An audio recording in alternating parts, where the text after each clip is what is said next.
তখন আমি 1857 খ্রিস্টাব্দের সিপাহী বিদ্রোহ নিয়ে গবেষণা করছিলাম। সেই কাজে আমাকে আজমগড়ে যেতে হয়েছিল। আজমগড় উত্তরপ্রদেশে গঙ্গার ধারে একটা ছোট্ট শহর। সেখানে একটা কেল্লার ধ্বংসাবশেষ রয়েছে, তবে ওটা দেখবার জন্য পর্যটকদের বিশেষ উৎসাহ নেই। ওখানে বিশাল গঙ্গার বুকে একটা চরে পক্ষী নিবাস আছে। পাখি দেখবার জন্যই শীতকালে পর্যটকদের ভিড় হয়। ধ্বংসস্তূপ দেখে কে বা আনন্দ পায় বলুন? আমি গিয়েছিলাম মার্চের গোড়ার দিকে। তখন আর তত শীত ছিল না, পর্যটকদের ভিড়ও ছিল না। ভাঙাচোরা নবাবী প্রাসাদের পাশে গঙ্গার তীরে প্যালেস হোটেলে উঠেছিলাম। পর্যটন মরশুমের শেষে এই দোতলা 3 স্টার মার্কা হোটেলে তখন ঘর ভাড়াও কমিয়ে দেওয়া হয়েছিল। হোটেলের ম্যানেজার সুখলাল ঠাকুর খুব অমায়িক মানুষ। আমি সিপাহী বিদ্রোহ সম্পর্কে গবেষণা করছি এটা জেনে খুবই খাতির করেছিলেন। সিপাহী বিদ্রোহের অনেক গল্প শুনিয়েছিলেন। এসব গল্প নিছক গল্পই, আমার গবেষণায় তা কাজে লাগবে না। তবে ওর এ কথাটি অবশ্যই খাঁটি। এই আজমগড়ে সিপাহীদের সঙ্গে এককাট্টা হয়ে অনেক হিন্দু, মুসলিম, সাধারণ মানুষও ইংরেজদের বিরুদ্ধে যুদ্ধ করেছিলেন। মিস্টার ঠাকুর শুধু একটা ব্যাপারে আমাকে সাবধান করে দিয়েছিলেন, সূর্যাস্তের পর আমি যেন কেল্লাবাড়ি এলাকায় না থাকি। তাকে প্রশ্ন করে কোনো যুক্তিসঙ্গত উত্তরও পাইনি। তিনি মুখে আতঙ্কের ছাপ ফুটিয়ে শুধু বলেছিলেন, সূর্যাস্তের পর ওই এলাকায় থাকলে বিপদ হতে পারে। কি বিপদ? প্যালেস হোটেলের ম্যানেজার কিছু বলতে যাচ্ছেন, এমন সময় কজন সাহেব মেম দল বেঁধে হোটেলের লাউঞ্জে ঢুকলেন। তিনি তাদের নিয়ে ব্যস্ত হয়ে পড়লেন। সেদিন সকাল থেকে দুপুর পর্যন্ত আমি ক্যামেরায় কেল্লাবাড়ি আর গঙ্গার ছবি তুলে বেড়ালাম। কোথাও কোথাও ধ্বংসাবশেষ, ঝোপ জঙ্গল রয়েছে। গঙ্গার তীরে এক স্থানে খাড়া পাথরের পাঁচিল নেমে গেছে জলের তলায়। কোথাও ভাঙাচোরা পাথরের ঘাট শ্যাওলায় সবুজ হয়ে আছে। আমি খুঁজে বেড়াচ্ছিলাম সেই ফাঁসির মঞ্চটিকে, যেখানে ইংরেজ সেনাধ্যক্ষ জন হকটন বিদ্রোহীদের ফাঁসিতে ঝুলিয়ে মেরেছিলেন। সেই বিদ্রোহীদের দলে ছিলেন নবাব আজম খানের কন্যা রেশমা বেগম। দিল্লির জাতীয় মহাফেজখানার কাগজপত্রে এই পিতা পুত্রীর নাম খুঁজে পেয়েছিলাম, আর পেয়েছিলাম একটা স্কেচ ম্যাপ। সেটা এঁকেছিলেন এক আইরিশ শিল্পী, টমাস পিট। 1860 খ্রিস্টাব্দের সেই শিল্পী এই অঞ্চলে বেড়াতে এসেছিলেন। স্কেচ ম্যাপে কেল্লাবাড়ির সীমানা ছাড়াও খুঁটিনাটি অনেকগুলো স্থান চিহ্নিত করা ছিল। ফাঁসির মঞ্চ, বিদ্রোহীদের কবরখানা, রেশমা বেগমের গোপন অস্ত্রাগার, এরকম অনেক কিছুই ছিল ওতে। আমি জীর্ণ ম্যাপ থেকে কপি করে এনেছিলাম। সেই কপি থেকে জায়গাগুলো খুঁজে বের করা দেখলাম অসম্ভব ব্যাপার। তবে একটা দৃশ্য আমার কাছে অদ্ভুতই মনে হচ্ছিল।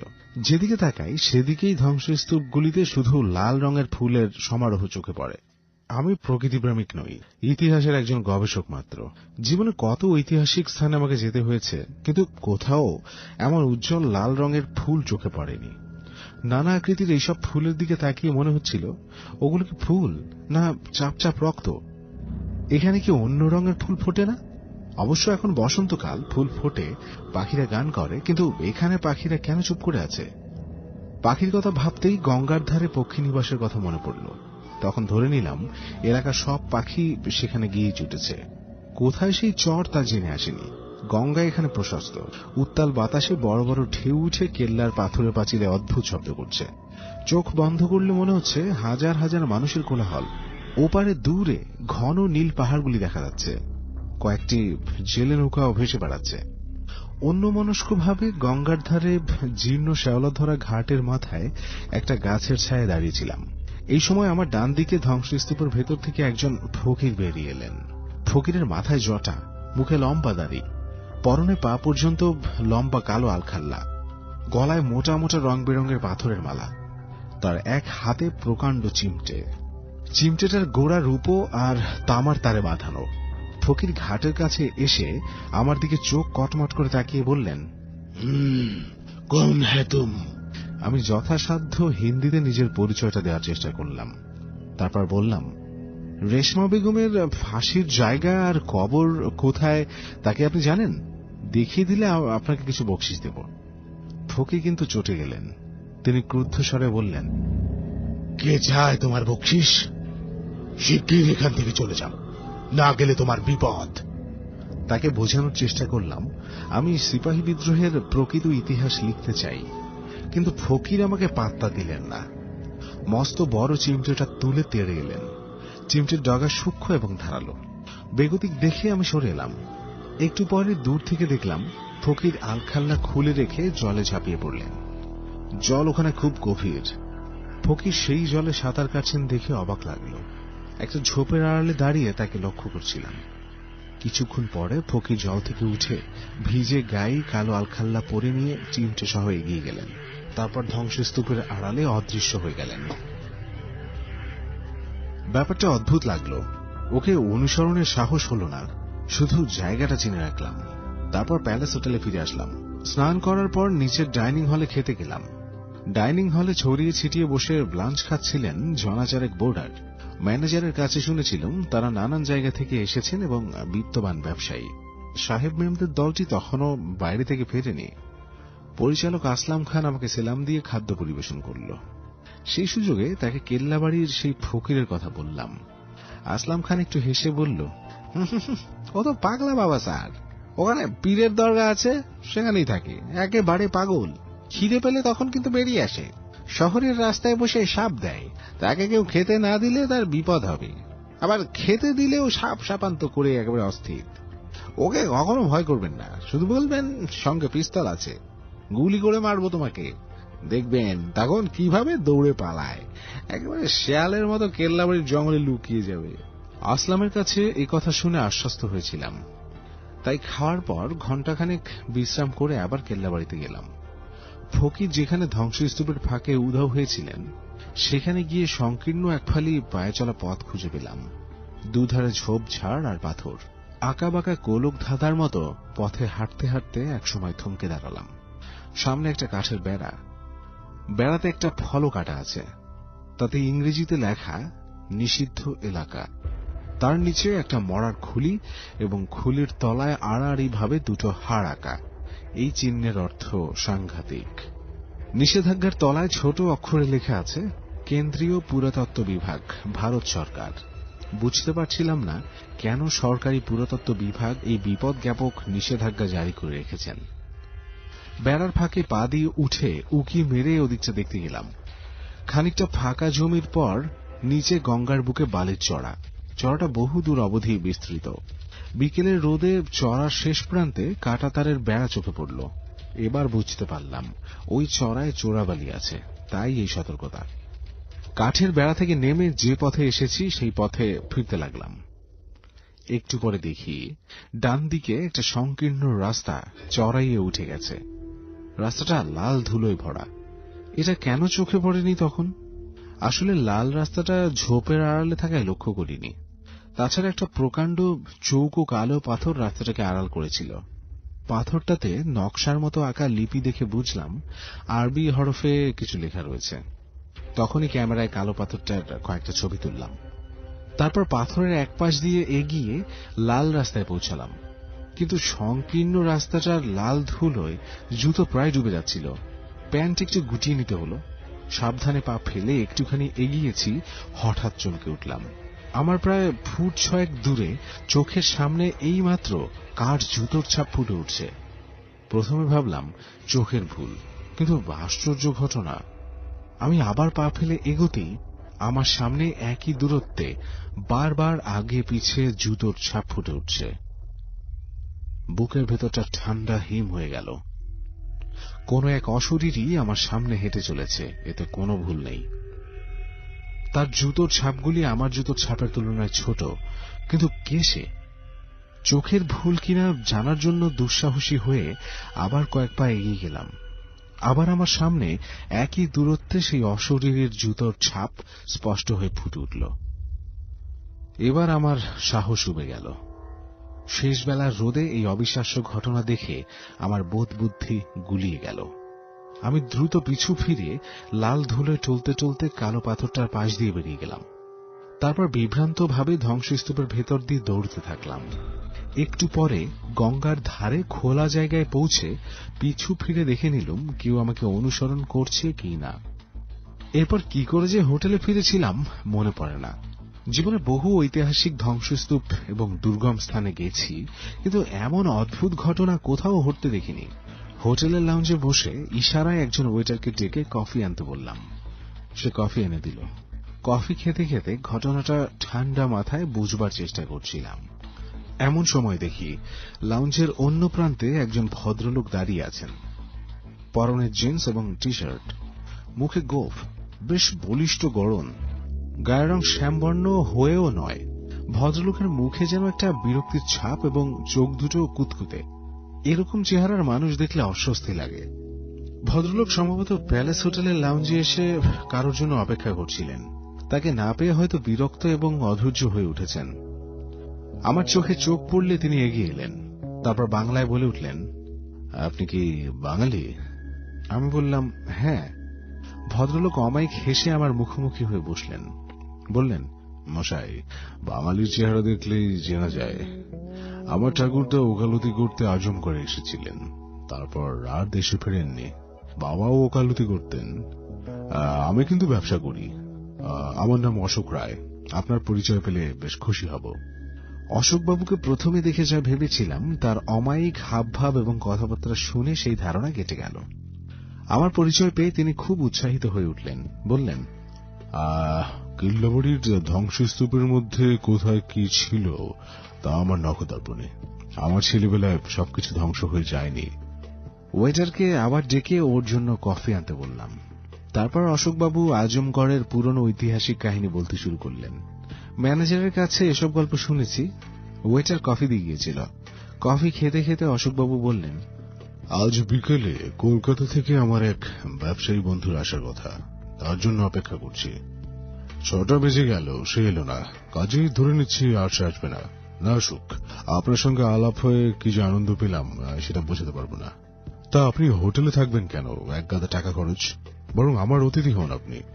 আপনাকে দেখলে আমার স্ত্রী ছেলেমেয়েরাও খুব খুশি হবে।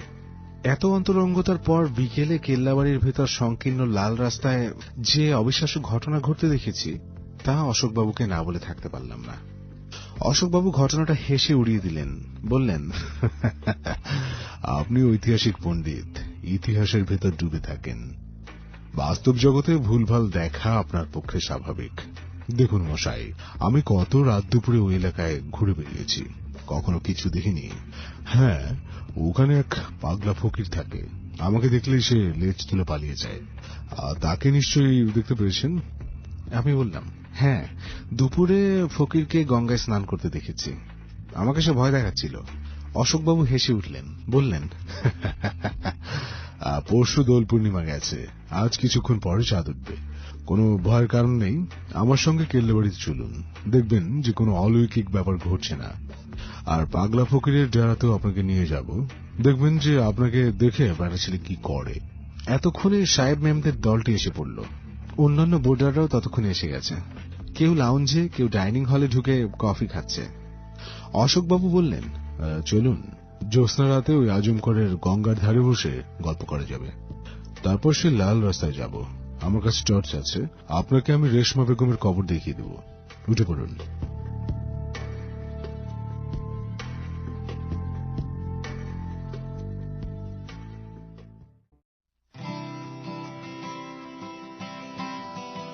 একটু অনিচ্ছা অনিচ্ছা করে অশোকবাবুর সঙ্গে বেরিয়ে পড়লাম। তারপর মনে হলো ইনি বাঙালি এবং এখানেই বড় হয়েছেন। তাছাড়া তার বলিষ্ঠ গড়ন দেখেও শেষ পর্যন্ত ভয়টুকু ঘুচে গেল। কেল্লাবাড়ি এলাকায় ঢুকে গঙ্গার ধারে একটা পাথরের উপর পাশাপাশি দুজনে বসলাম। অশোকবাবু কলকাতার সাম্প্রতিক খবরাখবর জেনে নিচ্ছিলেন। বহু বছর তার কলকাতায় যাওয়া হয়নি। কিছুক্ষণ পরে চাঁদ উঠল। জ্যোৎস্নায় গাছপালা, ঝোপঝাড় আর ধ্বংসস্তূপ রহস্যময় বলে মনে হচ্ছিল। অশোকবাবু বললেন, আপনি যে লাল রাস্তাটা দেখেছিলেন, ওর পাশেই নাকি ইংরেজরা বিদ্রোহীদের ফাঁসি দিয়েছিল। তবে আপনি যে অশরীরী জুতোর ছাপ দেখার কথা বললেন, ওটা চোখের ভুল। ওই রাস্তা দিয়ে পাগলা ফকির যাতায়াত করে। আপনাকে আড়াল থেকে ভয় দেখানোর জন্য ব্যাটা নিশ্চয়ই কোনো কারচুপি করেছিল। এও হতে পারে যে পুরো ধুলোর তলায় লম্বা কোনো জিনিস লুকিয়ে রেখেছিল, আর তার উপর আপনি পা ফেললেই সামনের দিকটা উঁচু হয়ে ধুলো ঠেলে তুলবে। Safe magic. চলুন, পরীক্ষা করা যাক। অশোকবাবু আমার হাত ধরে ওঠালেন।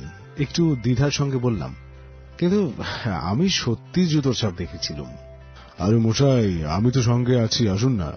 বলে অশোকবাবু হাঁটতে শুরু করলেন। আমার কাঁধে তার হাত চেপে বসল। জ্যোৎস্নার জন্য ধ্বংসস্তূপের চক্রাবকরা ছায়ার ভেতর দিয়ে আমাকে তিনি নিয়ে চললেন। একটু পরে দেখলাম সেই আরবি লিপি খোদাই করা কালো পাথরটার কাছে চলে এসেছি। অশোকবাবু টর্চের আলো ফেলে বললেন, চলে আসুন, দেখা যাক কি হয়। সংকীর্ণ চড়াই রাস্তায় কিছুটা উঠে টর্চের আলো ফেলে অশোকবাবু বললেন, কই, কোন ভুতুরে জুতার ছাপ দেখতে পাচ্ছেন আপনি? বললাম, এখন তো পাচ্ছি না, কিন্তু আমার কথা থেমে গেল। এরপর যা ঘটল তা কল্পনাও করিনি। হঠাৎ টর্চ নিভিয়ে অশোকবাবু আমার কানের নিচে শক্ত এবং ঠান্ডা কি একটা জিনিস ঠেকিয়ে চাপা গর্জন করে বললেন, টু শব্দটি নয়, ট্রিগারে আঙুল আছে, একটু চাপ দিলেই তোমার মুন্ডু উঠে যাবে। আগে ক্যামেরাটা দাও, হ্যাঁ, তারপর রিস্ট ওয়াচ আর মানিব্যাগটা বের করো। মুহূর্তে আমি টের পেয়ে গেছি এক ভদ্রবেশী গুন্ডার পাল্লায় পড়েছি। হোটেলের ম্যানেজার মিস্টার ঠাকুর আমাকে সাবধান করে দিয়েছিলেন কেন, এতক্ষণে তার মর্ম বুঝতে পারলাম। সেই ফকিরও হয়তো আমাকে সাবধান করে দিতে চেয়েছিলেন, কিন্তু এখন আর কোনো উপায় নেই। ক্যামেরাটা গলা থেকে ঝুলছিল, সেটা হাতে ধরে কাঁপতে কাঁপতে বললাম, দয়া করে এটা নেবেন না। মানিব্যাগে 1000 খানিক টাকা আছে, তা নিন, ঘড়িটাও নিন, কিন্তু ক্যামেরায় লোড করা ফিল্মে অনেক ছবি আছে, দয়া করে অন্তত ফিল্মের রোলটা বের করে আমাকে নিতে দিন।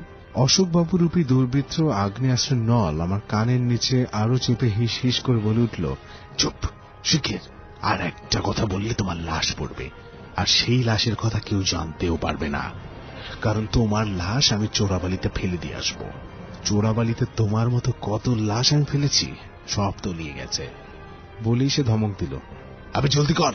এতক্ষণে মনে হলো লোকটার মাতৃভাষা বাংলা নয়, তার বাংলা কথাবার্তায় কেমন যেন একটু হিন্দির টান ছিল। কিন্তু এবার ডান কানের নিচে ব্যথা পেয়ে যন্ত্রণায় কোকিয়ে উঠেছিলাম। তারপরে আবার একটা অদ্ভুত ঘটনা ঘটে গেল। আচমকা সপাং করে একটা প্রচন্ড শব্দ হলো। তারপর দেখলাম দুর্বৃত্তটার হাতের অস্ত্র ছিটকে পড়ল এবং সে আর্তনাদ করে পড়ে গেল। তারপর আবার সপাং করে প্রচন্ড শব্দ হলো, গুন্ডাটা লাল ধুলে গড়াতে শুরু করল। এ এক বিস্ময়কর ঘটনা। কোন অশরীরী অদৃশ্য চাবুক মেরে চলেছে তাকে। সে একবার কাত হচ্ছে, একবার উপর হচ্ছে, হাঁটু মুড়ে ওঠার চেষ্টা করছে। তারপরই সে প্রচন্ড শব্দ এবং তার মুহুর মুহুর আর্তনাদ শুনতে পাচ্ছি। জ্যোৎস্নায় স্পষ্ট দেখছি লোকটার গায়ে টি শার্ট ফালা ফালা হয়ে কালো কালো ক্ষতরেখা ফুটে উঠছে। আমি হতবুদ্ধি হয়ে দাঁড়িয়ে আছি। লাল ধুলো ভরা রাস্তায় লোকটা ক্রমাগত গড়াচ্ছে এবং তার গলা দিয়ে গো গো শব্দ বেরোচ্ছে শুধু। অশরীরী চাবুকের শব্দ ক্রমশ প্রচন্ডতর হয়ে উঠছে। লাল ধুলোর ঝড় বয়ে যাচ্ছে এবার। তার আড়ালে চাবুকের ক্রমাগত শব্দ আর গোঙানি শুনতে শুনতে এক সময় আমার চেতনা ফিরে এলো। তখনই দৌড়ে নেমে এসে কালো পাথরটার পাশ দিয়ে বেরুলাম। তারপর ধ্বংসস্তূপের ভেতর দিয়ে খোলা জায়গায় ছুটে চললাম। কেল্লাবাড়ির ভাঙা ফটকের কাছে গিয়ে প্যান্ট শার্ট থেকে ধুলো ছেড়ে হোটেলে ফিরে চললাম।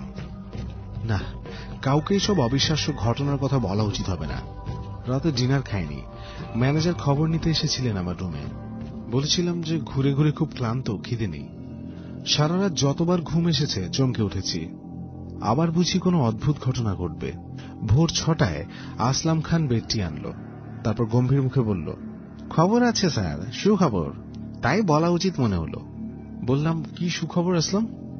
সে বলল, আজমগড়ে একজন সাংঘাতিক গুন্ডা ছিল, তার নাম কালু। সে আমাদের হোটেলে এসেও ম্যানেজার সাহেবের কাছে টাকা দাবি করত। কাল সন্ধ্যার আগে সে নাকি আপনার সঙ্গে কথা বলছিল। ওয়েটার রমেশ দেখেছে, কিন্তু আপনাকে সাবধান করার সুযোগ পায়নি। কিন্তু সুখবরটা কি?